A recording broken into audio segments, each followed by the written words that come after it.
wears a Freddy Krueger sweater. No, I'm not kidding. The guy actually wore a sweater just like Freddy Krueger long before Robert Englund ever played Freddy Krueger. I wish I were making it up, but I'm not. It's just one of those things that's really, really crazy. But we have all this going on with this event. Is this a cycle? Is it a reset cycle? And then we have a new era. Maybe things can get better, but a lot of times they just tend to degenerate for a variety of reasons. We can't build like we used to. We can't maintain the infrastructure like we used to. All we can do is salvage and recover what came before and try to press it back in service and use it as long as we can. And is it possible that as the eras have gone on, we've simply degenerated? Our ability to build and maintain has declined over time. And that's really, is that the fate of the world? Are we just going to continue this decline? So yes, we have cycles. There's going to be another reset. Whether you think of a reset as a day-to-day event or you think of it as something else, it's another one of those hard decisions that you have to make. Now, I'm not someone who's preaching doom and gloom, but if we go off what's coming to pass, there's a lot of evidence that, yes, things have continued to diminish. Have our life forces continued to diminish? That's arguable. Have our actual lifespans continued to diminish? Well, if you go off the Bible and take it literally, or any other number of religious texts, they say that human beings used to live much longer. Not falsely 70 to 100 years, but hundreds of years. Some even over 1,000. Is that just a myth? Oh, yeah, it's just a myth. Although if you actually try to do the math, looking at a lot of those original texts, it only works if you accept the fact that what they say for the age of those people was true. How old did Noah live to be? Was Noah a historical figure, or was that just a name assigned to some other figure? So, Battlestar Yatari. Sure, it feels like a day-to-day these days. Yeah, I'm with you. It does feel like there's a lot of different little events that occur. Charless, no more resets, judgment. Entirely possible. We just don't know. Is it a cycle? But we have new events that are happening. So this is just one of the theories. And again, this is all theoretical. You decide what you're going to believe. It is interesting to see that we have all this remaining architecture, and you go to a place like Chicago, and you'll see it in different places. You'll see this kind of disruption. I mean, without even telling you the name of the city, could this be any city in World War II that was subjected to devastating destruction? I mean, we just explored Volgograd this last week, formerly known as Stalingrad. That was a city that was bombed. It was also a city that had the largest land battle, officially in the history of warfare, that occurred. And so very, very destructive. Or is this Chicago? Or is this something else? Could it be any of these cities that's just completely level? And so if this is all you have, then what are you left with doing? Cody, yeah, that was called the Alamo. Yeah, maybe the Alamo is something. Get down to San Antonio at some point in time. I need to get back to Texas. But you also have other images like this. I mean, is this a photograph? Is this a drawing? Is this a combination of photograph and drawing? Because when you look closely at this, I'm not really sure. Now, the official explanation will be this was taken from a print and a book, and so maybe that's why these individuals look like drawn figures. I don't know. What exactly is going on in this image? It seems like there's a lot of panic. Is there a fire going on? Or is there something else? Is there a fire sale going on? I'm not really sure, because, I mean, why would you bring your horse and cart up there unless you're trying to get something out of there? It looks like the flood of the ages is coming and someone's really concerned. Or maybe there is some sort of fire that's rapidly approaching the structure. But what are we really to make of this image? And here's the thing.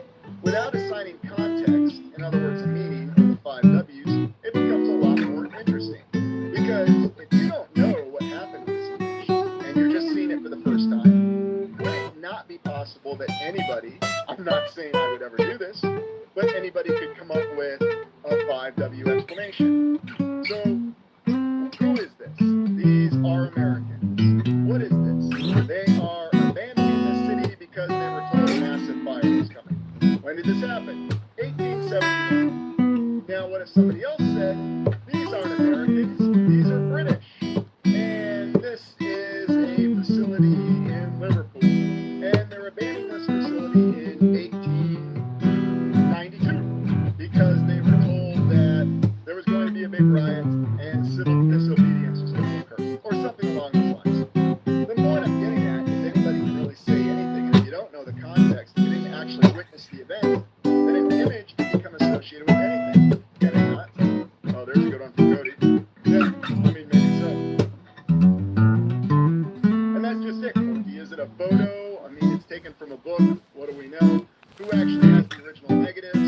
how much can we trust the original negatives?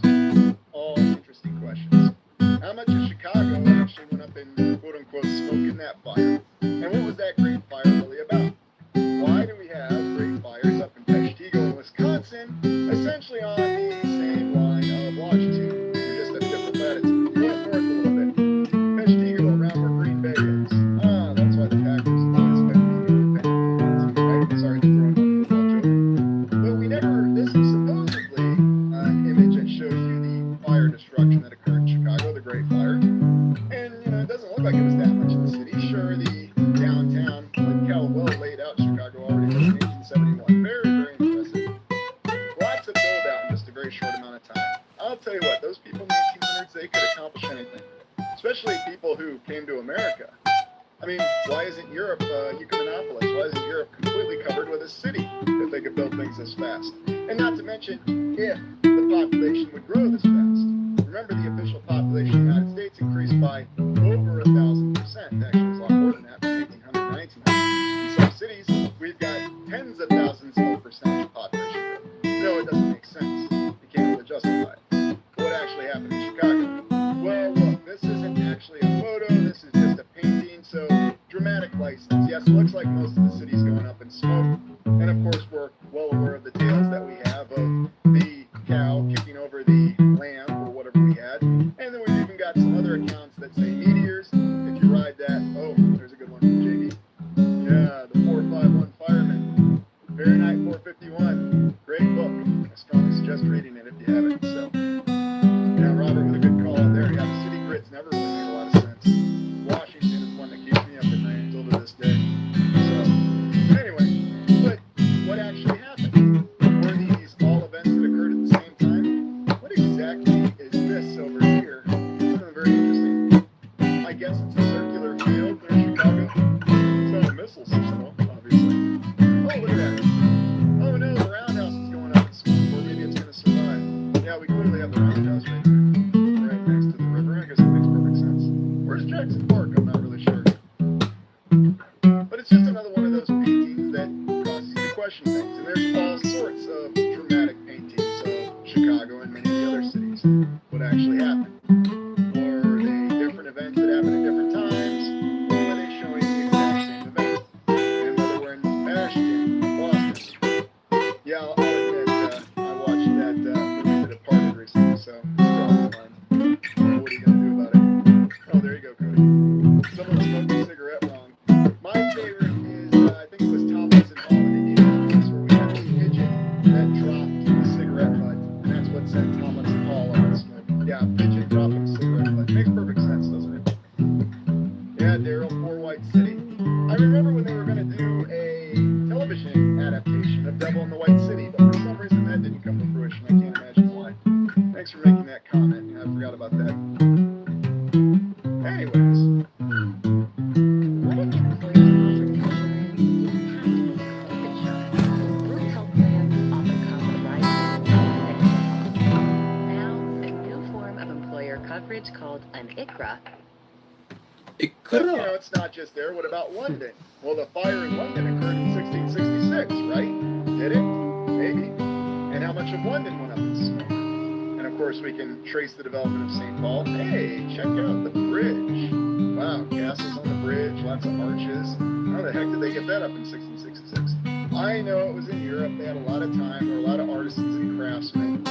But, if they could build a whole nation where no nation existed and numerous cities and populate it, then again, I'm asking, why the heck wasn't all of Europe covered in a continuous city? I mean, should have been, and covered in people. I know, there was the bubonic plague, that's how we explain it. How did this fire start in London in 1666? I know, I watched that episode of Doctor Who, The Visitation, it was the pterodactyls, yes. But, on an honest note though, are these separate events? I mean, what the heck? Oh, never mind. But it's still laid out like a bird's eye view map. And so all these different fires join all this city destruction. Now, does anybody know what kind of cloud this is? There's a very definitive name for this kind of cloud.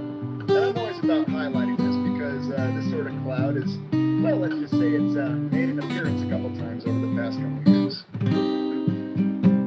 Yeah, metaphorical. I do wonder about it though. But has anybody seen this kind of cloud? Because it oftentimes gets mistaken for another kind of cloud. I'm not going to say which kind of cloud because, it's not something I should probably be saying. I mean, you're smart people, you've seen it before. But does anybody know what the official name of this cloud is? Hey, Jackie. Welcome and thanks for joining.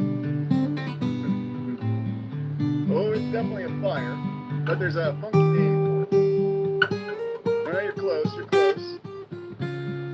Technically, this is called a pyrocumulus cloud. And there's a big how-to-do. Here's a better image of the pyrocumulus cloud. There's a big how-to-do about how after, let me be very, very clear on this, and I'm not going to show the image. You can look it up on your own. But how after the atomic bomb was dropped on Hiroshima, the city was on fire, and it produced a pyrocumulus cloud. And there's a photo of it, taken from the Air Force. And that photo is not to be mistaken for the mushroom cloud of the atomic weapon that was used on it. So yes, there's obviously a little bit of confusion. I can't imagine why. But you see these pyrocumulus clouds when you have large fires that burn out of control. And yet they strangely look similar to another type of cloud. I'm sure that's just a coincidence, but it's another one of those fascinating things. Now just think, we do have these historical accounts of all these city fires. Now granted, the historical account says that all the city fires occurred at different times. The Chicago fire didn't happen the same time as the Boston fire. It did happen the same time as the Peshtigo fire, but that was up in Wisconsin. It wasn't a city fire. So different event, same event, I don't know. But interesting to think, if you had all of these cities on fire at the same time and vast portions of the land, then what kind of massive pyrocumulus clouds would you have had all over the land at the time? Was that reflecting something else? And that's what I've always really wondered about that. Is there a reason why these images have such a profound psychological effect on us? Why when we see a quote-unquote pyrocumulus cloud, it kind of taps that little bit of the fear response in the back of the mind? I'm not really sure. And yeah, here you can see exactly how a pyrocumulus cloud is formed. Smoke carried up into the stratosphere, hot air condenses and clouds form, superheated updrafts by vast portions of the land, the city, whatever being on fire. Yes, very well documented science right here.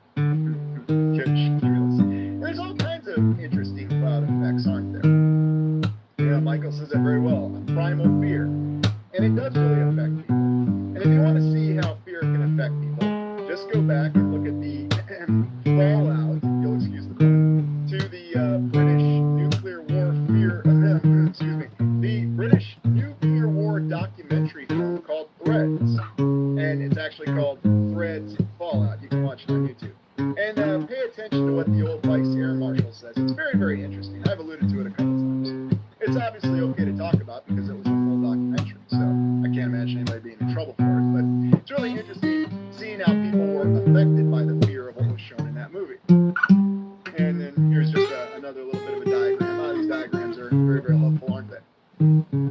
Now, going back to something a little bit more down to earth. All over we have the remnants of these incredible municipal buildings, these county courthouses. And this is one, of course, from the state that I do a lot of explorations in because it doesn't really make a lot of sense to me why they have so many incredible structures like this. Of course, it's in the state of Iowa. And why does Iowa interest me so much? Because there's actually a lot of hidden gems in Iowa. And we'll get to which county courthouse this is. This is the Davis County Courthouse in Bloomfield, Iowa. A very modest-sized town. And so, at any point in history, let's just go to today. Iowa and Davis County wants to build a new courthouse. Do you think anywhere in Iowa can build a courthouse like this today? I always ask this question, and it's a very serious question. Because yes, of course, this courthouse is dated to the distant past. We'll get to it in a second, but I'm just... Here's just... How about some...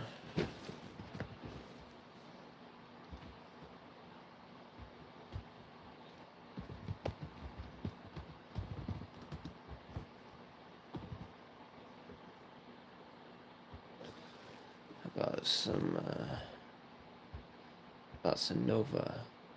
Signify Business Cash by Let's Wells do Fargo, something the else. deliberately simple business credit card.